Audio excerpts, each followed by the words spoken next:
बच्चों, जैसा कि हमें पता है, हम लोग वैद्युत सेलों का संयोजन इसका अध्ययन कर रहे हैं।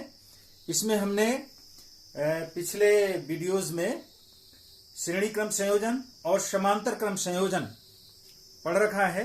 आज हम आपको बताएंगे सेलों का मिश्रित क्रम संयोजन, अर्थात अधिक धारा प्राप्त करने के लिए सेलों का मिश्रित क्रम, जिसमें श्रेणी क्रम और समांतर क्रम दोनों सम्मिलित होते हैं, किस तरह से जो है प्रयोग में लाया जाता है।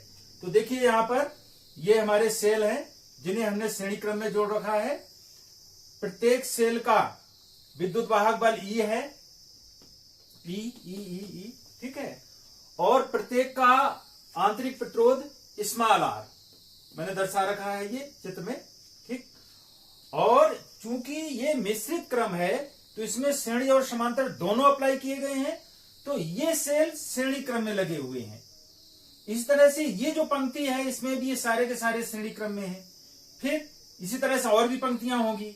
ये हमारी एमवी पंक्तियां है, पहली, दूसरी, तीसरी, चौथी, डॉट डॉट, ऐसे ये एमवी पंक्ति, यहां मैं लिख देता हूं एमवी पंक्ति। ये हमारी एमवी पंक्ति है। लेकिन प्रत्येक पंक्ति में आप देख रहे हैं कि सभी सेल सीरीज में है। पहली पंक्ति में सीरीज में, दूसरी में सीरीज में, इसी तरह से लास्ट वाली में सीरीज में। अब प्रत्येक सीरीज में जो सेल जुड़े हुए हैं उनकी संख्या कितनी है? वो n सेल है। पहला, दूसरा, इसी तरह मैंने डॉट डॉट करके छोड़ रखा है, तीसरा, चौथा, ऐसे ये nवां सेल, यानी n सेल सीरीज में जुड़े हैं और ऐसी m पंक्तियां समांतर क्रम में है। इसके सापेक्ष ये, इसके सापेक्ष ये कैसे है? समांतर क्रम में, और ये सीरीज में है। तो श्रेणी क्रम भी हो गया, और ये ऐसे ऐसे श्रेणी क्रम में पंक्तियों जो हैं उनको समांतर क्रम में जोड़ा गया है, तो ये समांतर क्रम में हो गया। तो अब हम इस क्रम में सेलों को जोड़कर अधिकतम धारा, जो हमारा बाह्य प्रतिरोध है, इसको हमने कैपिटल R मान लिया, इससे गुजरने वाली अधिकतम धारा और मिनिमम धारा प्राप्त करेंगे। तो ये कुंजी है, ये अमीटर है जो धारा को मापेगा, और ये आई धारा, बहने वाली धारा का मान, ठीक है। तो चूंकि n सेल सीरीज में लगे हुए हैं एक पंक्ति में और इनकी संख्या समान है, यहां भी n सेल, यहां भी n सेल, सभी पंक्तियों में n सेल हैं, तो एक पंक्ति के सेलों का, एक पंक्ति के n सेलों का विद्युत वाहक बल ये बराबर हो जाएगा एक पंक्ति के n सेलों का विद्युत, एक सेल का E है विद्युत वाहक बल, तो n सेलों का कितना हो जाएगा? सीरीज में है NE, ठीक। अब देखिए, NE विद्युत वाहक बल इन सभी सेलों का हो गया। उसी तरह से इसका भी NE होगा, क्योंकि इसमें भी n सेल ही सीरीज में जोड़े गए हैं सभी पंक्तियों का। लास्ट पंक्ति, इसमें भी n सेल सीरीज में जोड़े हैं, तो इनका भी विद्युत वाहक बल NE होगा। मैं लिख देता हूं विद्युत वाहक बल NE, इसका भी NE resultant, sorry small n होगा, और इसका भी होगा NE, सभी पंक्तियों का, यहां सबका। अच्छा, चूंकि समांतर क्रम में है तो पूरे परपथ का रिजल्टेंट विद्युत वाहक बल बदलता नहीं है। समांतर क्रम में एक पहली पंक्ति में जो अगर NE है, NE सब में समान है, तो परिपथ का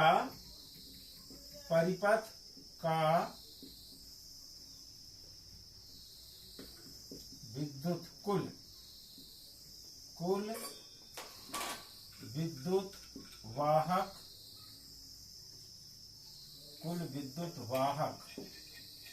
बल बराबर NE, क्योंकि समांतर क्रम में ये इसकी वैल्यू समान ही रहती है, क्योंकि सभी दो टर्मिनल के मध्य जुड़े हुए हैं, AB, इसीलिए इसके मध्य जो रिजल्टेंट विद्युत वाहक बल होगा परिपथ का, कितना होगा? N×E। अब हम बात करते हैं इस परिपथ के प्रतिरोध की। तो ये R कितनी बार R? N बार। तो सीरीज में R है, तो हमें पता है कि सीरीज में अगर प्रतिरोध जुड़े हों तो उसका रिजल्टेंट क्या होता है? उन सबके बीजगणितीय योग के बराबर। तो R धन R धन R धन R n बार, तो इसका कितना हो जाएगा, एन आर। कितना प्रतिरोध हो जाएगा इसका, एन आर। इधर लिख देता हूं, एन आर। इस तरह से इस पंक्ति का अगर हम देखें, आर आंतरिक प्रतिरोध, आर आर आर आर कितनी बार, एन सेल है, एन बार जोड़ा गया है, तो इतने का इसका रिजल्टेंट प्रतिरोध कितना हो जाएगा, एन आर। इसी तरह से इसका भी एन सेल है, प्रत्येक का आर है, आर प्रतिरोध एन बार जोड़े गए हैं सीरीज में, तो सीरीज में सीधे जुड़ जाते हैं, तो इसका भी हो जाएगा एन आर। ठीक है, अब ध्यान दीजिए, ये लिख देता हूं यहां पर, एन सेलों के आंतरिक प्रतिरोध, एन सेलों के आंतरिक प्रतिरोध बराबर एन आर। ठीक है, ये एन सेलों के एन आर, एन सेलों के एन आर, एन सेलों के एन आर। अब ऐसी कितनी पंक्तियां हैं, यानी ये एन आर, ये एन आर, ये एन आर सब किस क्रम में जुड़े हुए हैं, समांतर क्रम में, समांतर क्रम में जुड़े हुए। तो इनका इस पूरे इतने सिस्टम का जो है सेलों का कुल आंतरिक प्रतिरोध कितना हो जाएगा, एन आर प्रतिरोध, एन आर प्रतिरोध समांतर क्रम में यम पंक्तियों,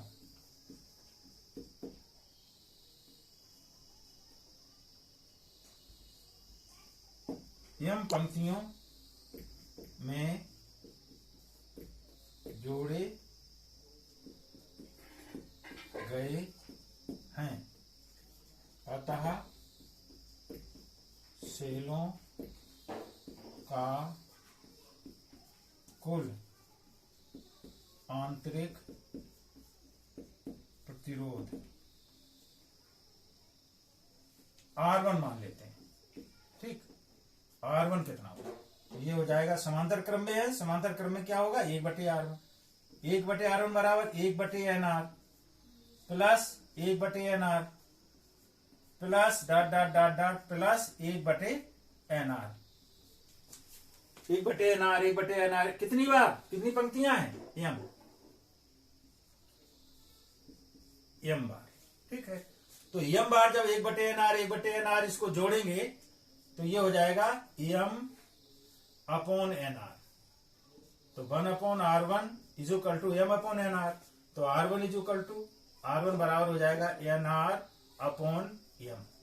ठीक, अब ये तो हमारा सेलों का कुल आंतरिक प्रतिरोध हो गया, सेलों का कुल आंतरिक प्रतिरोध R1 बराबर NR अपॉन M, यानी इतने इतने इस सिस्टम का, इतने का जो है कुल आंतरिक प्रतिरोध कितना हो गया, NR अपॉन M।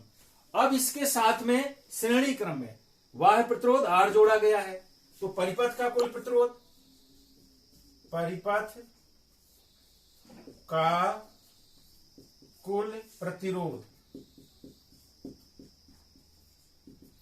बराबर हो जाएगा R प्लस, इसको पहले लिख लो, NR upon M plus R, ये हो जाएगा। अब हमें निकालना क्या है, धारा, विद्युत धारा। विद्युत धारा बराबर क्या होता है, I बराबर कुल E बटे कुल प्रतिरोध, चलो शब्दों में लिख देते, कुल विद्युत वाहक बल बटे कुल प्रतिरोध। ठीक है, तो I इज इक्वल टू कुल विद्युत वाहक बल कितना है, NE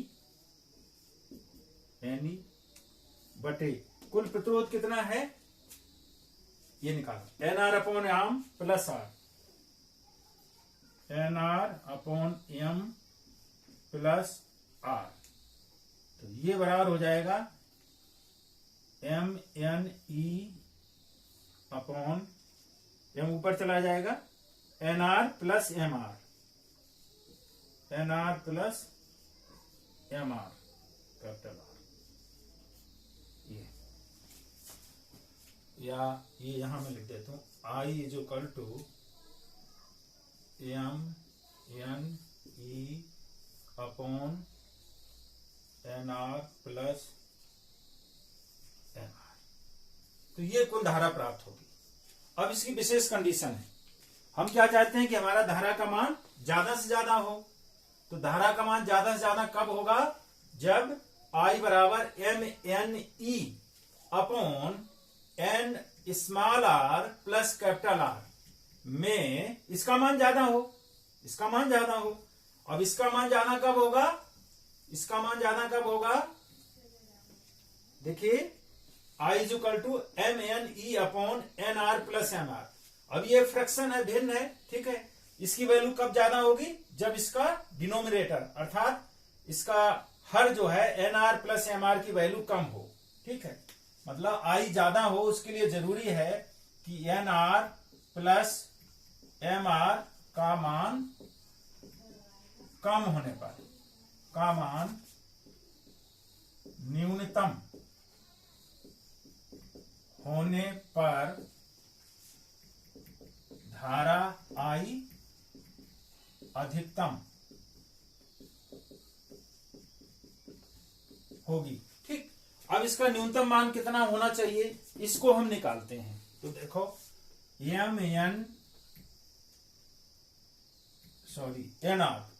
NR प्लस MR, इसको हम लिख सकते हैं NR under root NR minus under root MR का होल स्क्वायर, ठीक, plus 2 under root MNR capital R, ये लिख सकते हैं, ठीक है।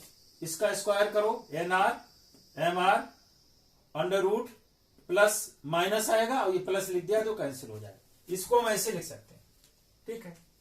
तो का whole square plus 2 under root MNR plus R, ठीक है। अब इसके लिए इसकी वैल्यू मिनिमम हो, उसके लिए जरूरी है कि इसका मान 0 हो। इसकी मान न्यूनतम हो, इसके लिए जरूरी है कि इसका मान न्यूनतम हो। NR प्लस MR न्यूनतम होने के लिए under root NR minus under root MR का स्क्वायर न्यूनतम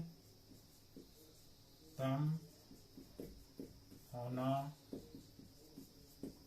चाहिए, अर्थात under root NR minus under root MR का होल स्क्वायर। अब न्यूनतम चूंकि स्क्वायर है तो ये नेगेटिव तो हो नहीं सकता, इसका मतलब इसका न्यूनतम मान कितना होना चाहिए? 0। ये 0 या अंडर रूट NR बराबर अंडर रूट MR या NR बराबर MR या NR अपॉन M बराबर कैपिटल R। यहां से क्या निकल के आया कि ये धारा हमारी अधिकतम हो, अर्थात NR प्लस MR की वैल्यू न्यूनतम हो। उसके लिए जरूरी है कि NR अपॉन M का मान R के बराबर होना चाहिए। NR अपॉन M का मान, अगर इसको हम उसी फॉर्म में लिख दें तो ये हो जाएगा NE upon NR upon M plus R। ये इस वाली फॉर्म में लिख दिया इसको। तो यहाँ NR अपॉन M का मान कितना होना चाहिए? R। तो अगर ये हम R रख दें, NR अपॉन M की जो वैल्यू है इसकी जगह पर क्या रख दें? R, यहां पर R। तो हमारा ये I कितना हो जाएगा? I बराबर हो जाएगा NE upon R plus R या NE upon twice R, NE upon twice R। ये धारा का अधिकतम मान होगा, ठीक है। ये धारा का अधिकतम मान होगा, अर्थात I is equal to N into E upon twice R। तो अगर हम चाहते हैं कि मिश्रित क्रम में धारा का मान अधिकतम हो तो उस कंडीशन में समस्त सेलों का जो आंतरिक प्रतिरोध है वो बाह्य प्रतिरोध के बराबर होना चाहिए। समस्त सेलों का आंतरिक प्रतिरोध कितना है? NR/M। पीछे निकाला आप देखिए अपने डेरिवेशन में, NR/M माने सभी सेलों का जो कुल आंतरिक प्रतिरोध है वह बाह्य प्रतिरोध R के बराबर होना चाहिए। उस समय हमारी धारा का मान अधिकतम होगा, और वो अधिकतम धारा कितनी होगी? Ne/2R। तो मिश्रित क्रम हम तभी अपनाएंगे जब समस्त सेलों का आंतरिक प्रतिरोध बाह्य प्रतिरोध के बराबर हो।